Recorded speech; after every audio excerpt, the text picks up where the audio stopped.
இலங்கை கடற்பரப்பில் கைதான ராமேஸ்வரம் மீனவர்கள் 38 பேரையும் பிப்ரவரி 13ஆம் தேதி வரை விளக்கமறியலில் வைக்குமாறு ஊர்காவல்துறை நீதவான் நீதிமன்றம் உத்தரவிட்டுள்ளது. தமிழகத்தின் ராமேஸ்வரத்தைச் சேர்ந்த இந்த மீனவர்கள் 38 பேரும் ஊர்காவல்துறை நீதவான் நீதிமன்றத்தில் இன்று ஆஜர் செய்யப்பட்டதை அடுத்து அவர்களை விளக்கமறியலில் வைக்குமாறு நீதிமன்றம் உத்தரவிட்டதாக கடற்றொழில் திணைக்களத்தின் யாழ் மாவட்ட பணிப்பாளர் என் கணேசமூர்த்தி தெரிவித்தார். நெடுந்தீவு கடற்பரப்பினுள் நுழைந்து மீன்பிடியில் ஈடுபட்ட குற்றச்சாட்டின் பேரில் இவர்கள் கடற்படையினரால் நேற்றிரவு கைது செய்யப்பட்டனர். அத்துடன் இந்த மீனவர்களின் 6 படகுகளும் கடற்படையினரால் பறிமுதல் செய்யப்பட்டுள்ளன. யாழ்ப்பாணத்தில் தடுத்து வைக்கப்பட்டிருந்த அனைத்து இந்திய மீனவர்களும் அண்மையில் விடுதலை செய்யப்பட்டனர். இதற்கமைய ராமேஸ்வரம் மீனவர்கள் 38 பேர் மாத்திரம் தற்போது யாழ் சிறையில் தடுத்து வைக்கப்பட்டுள்ளனர். இதேவேளை இந்தியாவினால் விடுதலை செய்யப்பட்ட தென்பகுதியைச் சேர்ந்த 6 மீனவர்களும் அவர்களின் மீன்பிடி படகொன்றும் கடற்படையினரால் இன்று பிற்பகல் தம்மிடம் ஒப்படைக்கப்பட்டதாக கடற்றொழில் திணைக்களத்தின் யாழ் மாவட்ட பணிப்பாளர் என் கணேசமூர்த்தி குறிப்பிட்டார். இந்த மீனவர்களை போலீசாரின் உதவியுடன் அவர்களின் சொந்த இடங்களுக்கு அனுப்பி வைக்க உள்ளதாக அவர் மேலும் கூறினார். அபிவிருத்தி அடைந்த நாடுகளில் காணப்படும் பல்வேறு வசதிகளை அபிவிருத்தி அடைந்து வரும் நாடுகள் கொண்டிருக்கவில்லையாயினும் அந்த நாடுகள் அனுபவிக்கும் பலவித உற்பத்தி மூலப்பொருட்களை இலங்கை போன்ற அபிவிருத்தி அடைந்து வரும் நாடுகளே ஏற்றுமதி செய்கின்றன என்பது திண்ணம். ஆயினும் நாட்டின் பொருளாதாரத்தை கட்டியெழுப்பும் குறித்த செயற்பாடுகளில் ஈடுபடுபவர்களின் வாழ்க்கை தரமோ மிகவும் பின்தங்கிய நிலையிலேயே உள்ளது. அது தொடர்பிலான பார்வையே இது. அம்பாறை மாவட்டத்தில் சுறா, திருக்கை, கூரல் போன்ற கடல் மீனினங்களின் உடற்பாகங்கள் உலர்த்தப்பட்டு ஏற்றுமதியின் பொருட்டு விற்பனை செய்யப்பட்டு வருகின்றன. இந்த மீனினங்களின் உடற்பாகங்கள் மருத்துவ தேவைகளுக்காக பயன்படுவதாக கூறப்படுகிறது. ஆயினும் மீனின் உடற்பாகங்களை உலர்த்தி விற்பனை செய்யும் இந்த தொழிலில் மிக குறைவானவர்களே ஈடுபட்டு வருகின்றனர். காரணம், இந்த தொழிலில் அதிகளவு முதலீடு செய்ய வேண்டியுள்ளதோடு இதற்கான சந்தை வாய்ப்பினை பெறுவதும் சில வேளைகளில் சிரமமாக உள்ளதாக வியாபாரிகள் குறிப்பிடுகின்றனர்.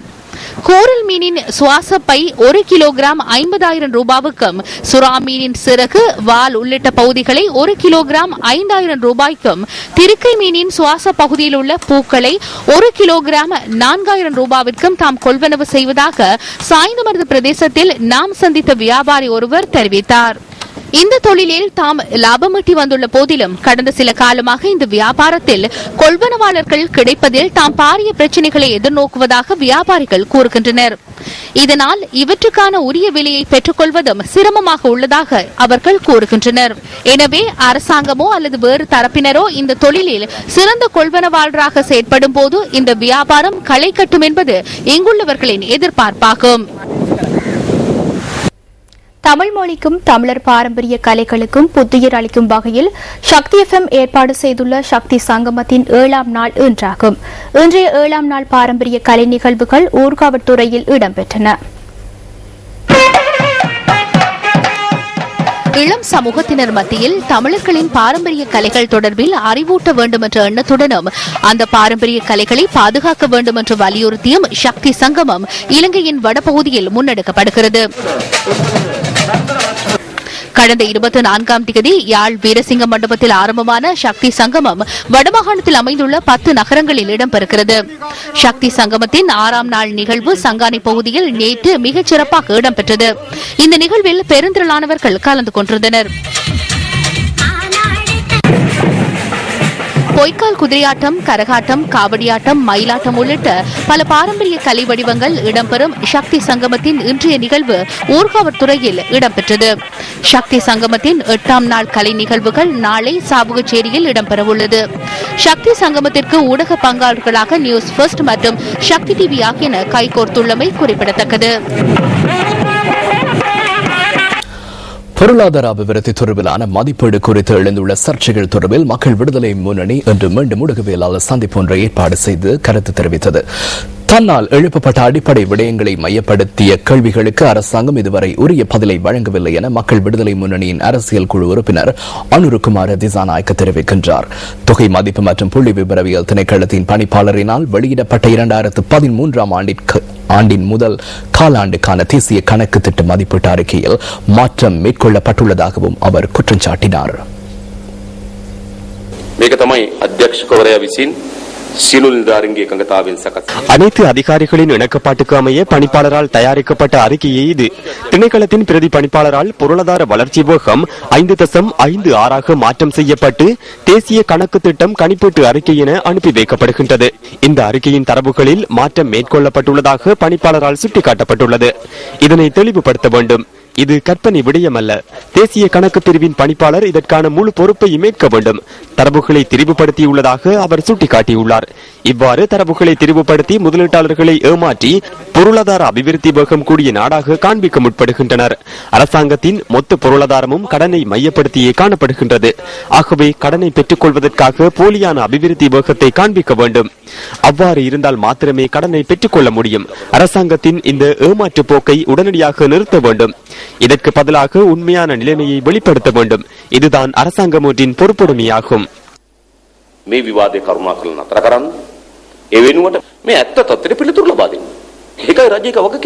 இதன் போது மக்கள் விடுதலை முன்னணியின் தலைமைத்துவத்தில் மாற்றம் ஏற்படுமா என ஊடகவியலாளர் கேள்வி எழுப்பினார். எமது கட்சியின் சம்மேளனம் எதிர்வரும் பிப்ரவரி மாதம் நடைபெறவுள்ளது. ஆகவே திறந்து இருக்கும் பொதியை அழுத்தி பார்க்க வேண்டியதில்லை. இன்னும் 3 நாட்கள் மாத்திரமே உள்ளது. அதுவரையில் பொறுமையாக இருப்போம்.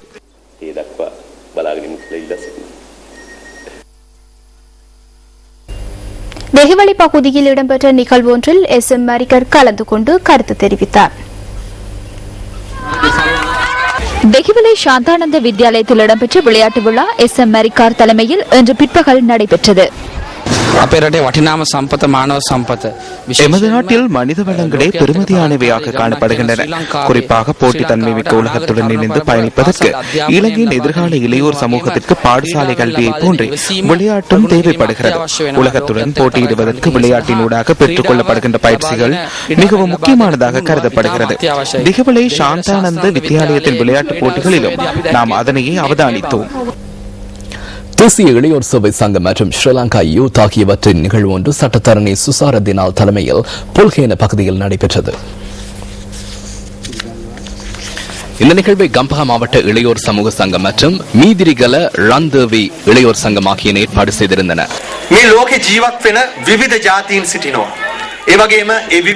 இந்த உலகில் பல்வேறு இனத்தினர் வாழ்கின்றனர். அதேபோன்று இவர்கள் பல்வேறு மதங்களை பின்பற்றுகின்றனர், பல்வேறு மொழிகளை பேசுகின்றனர். அனைவரும் ஒற்றுமையுடன் வாழ வேண்டும். இன பல்வகைமையை தமது நாட்டின் அபிவிருத்திக்காக பயன்படுத்திக் கொண்ட நாடுகள் என்று முன்னேற்றம் கண்டுள்ளன என்பது முக்கிய விடயமாகும். அமெரிக்காவின் என்கி வம்சாவளியைச் சேர்ந்தவர்கள் போன்றே ஆப்பிரிக்க வம்சாவளியைச் சேர்ந்தவர்களும் இருக்கின்றனர். எமது வலயத்தில் முன்னேற்றம் அடைந்த நாடுகளாக எடுத்துக்கொள்ளும் பட்சத்தில் சிங்கப்பூரை குறிப்பிடலாம். அங்கும் பல்வேறு இனத்தவர்கள் வாழ்ந்து வருகின்றனர். மலேசியாவும் அவ்வாறே இந்த இன பல்வகைமையை வலுப்படுத்திக் கொண்டுள்ளமே இதற்கான காரணமாகும். எமது அயல் நாடான இந்தியாவும் தற்போது வேகமாக முன்னேற்றம் அடைந்து வருகிறது. இன பல்வகைமை வலுவடைந்துள்ளமே இந்தியா வேகமாக முன்னேற்றம் அடைய காரணமாக உள்ளது. எமது இந்த சிறிய நாட்டில் பல்வகைமையை வலுவடைய செய்யும் காலம் தற்போது மலர்ந்துள்ளது.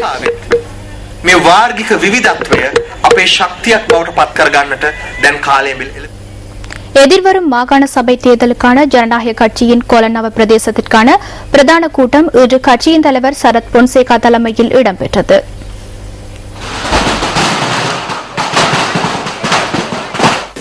கூட்டம் ஆரம்பிப்பதற்கு முன்னர் விசேட வழிபாடுகள் இடம்பெற்றன.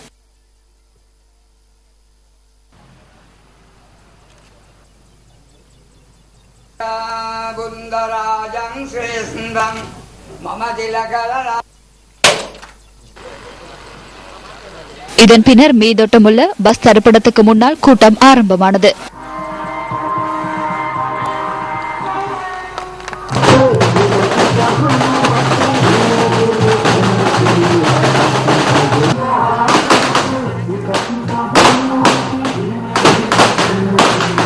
ஜனநாயக கட்சியின் கொலனாவ தொகுதியின் பிரதம அமைப்பாளர் சுசில் கிண்டல் பிட்டியா மற்றும் அக்கட்சியின் பிரதி தலைவர் பாராளுமன்ற உறுப்பினர் ஜாந்த கெட்டகுட ஆகியோர் இதில் கலந்து கொண்டிருந்தனர்.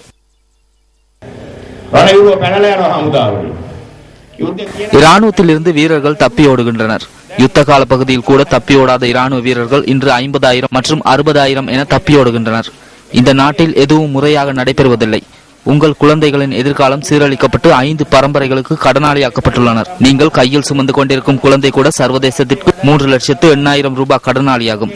இந்த கடனிலிருந்து ஒருபோதும் தப்பிக்க முடியாது.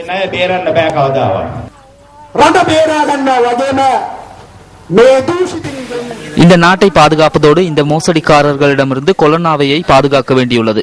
திட்டமிட்டு என்னை சிறைக்கும் அனுப்பினார்கள். 70 நாட்கள் நான் சிறையில் இருந்தேன். தொடர்ந்தும் அவர்கள் சதி செய்வார்கள். இதன் பின்னணியில் யார் இருக்கின்றார்கள் என்பது உங்களுக்கு தெரியும். இதற்கு இயற்கை தண்டனை வழங்கும். சரத் பொன்சேகா தலைமையில் கொலனாவையை மீட்க சந்தர்ப்பம் கிடைத்துள்ளது. ஆகவே தற்பொழுது வெளியில் வாருங்கள். அப்போது போலி வீரர்கள் ஒளிந்து விடுவார்கள். நாங்கள் இன்று கொலனாவையில் முகாமிட்டுள்ளோம்.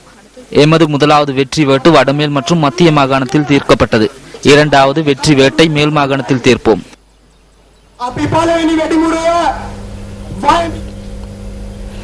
சிந்தனை தூண்டும் அறிஞர் வாக்கு அடுத்து.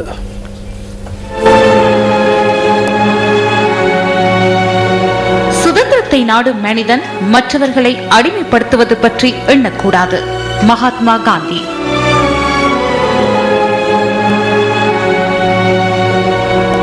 அடுத்த விளையாட்டுச் செய்தி. பங்களாதேஷுக்கு எதிரான முதலாவது டெஸ்ட் கிரிக்கெட் போட்டியில் இலங்கை இன்னிங்ஸ் மற்றும் 248 ஓட்டங்களால் அபார வெற்றியீட்டியது. இன்னிங்ஸ் தோல்வியை தவிர்க்க 498 ஓட்டங்கள் தேவையான நிலையில் இரண்டாம் இன்னிங்ஸில் பதிலளித்தாடிய பங்களாதேஷ் 250 ஓட்டங்களுக்கு சகல விக்கெட்டுகளையும் இழந்தது.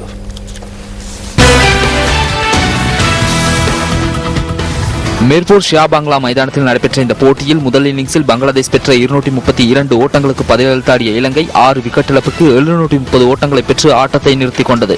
இன்னிங்ஸ் தோல்வியை தவிர்க்க 498 ஓட்டங்கள் தேவையான கட்டாயத்தில் இரண்டாம் இன்னிங்ஸை ஆரம்பித்த பங்களாதேஷ் ஒரு விக்கெட் இழப்புக்கு 35 ஓட்டங்களுடன் ஆட்டத்தை இன்று தொடர்ந்தது.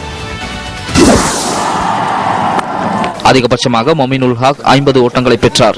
ரூபேல் உசேன் மற்றும் அல் அமீன் ஜோடி கடைசி விக்கெட்டில் 53 ஓட்டங்களை பகிர்ந்தது. அல் அமீன் ஆட்டமிழக்காமல் 32 ஓட்டங்களை பெற்றார். எஞ்சிய 9 விக்கெட்டுகளும் 215 ஓட்டங்களுக்கு வீழ்த்தப்பட பங்களாதேஷின் இரண்டாம் இன்னிங்ஸ் 250 ஓட்டங்களுடன் முடிவுக்கு வந்தது. பந்துவீச்சில் டில்ருவான் பெரேரா 109 ஓட்டங்களுக்கு 5 விக்கெட்டுகளை வீழ்த்தினார். இது டெஸ்ட் இன்னிங்ஸ் ஒன்றில் அவர் 5 விக்கெட்டுகளை வீழ்த்திய முதல் சந்தர்ப்பமாகவும் அவரது சிறந்த பந்துவீச்சு பிரதியாகவும் பதிவானது. போட்டியில் இரட்டை சதம் அடித்த மஹேல ஜெயவர்தன சிறப்பாட்டக்காரர் விருதை தட்டிக் கொண்டார். 2 போட்டிகள் கொண்ட இந்த டெஸ்ட் கிரிக்கெட் தொடரில் 1-0 எனும் ஆட்ட கணக்கில் இலங்கை முன்னிலை பெற்றுள்ளது.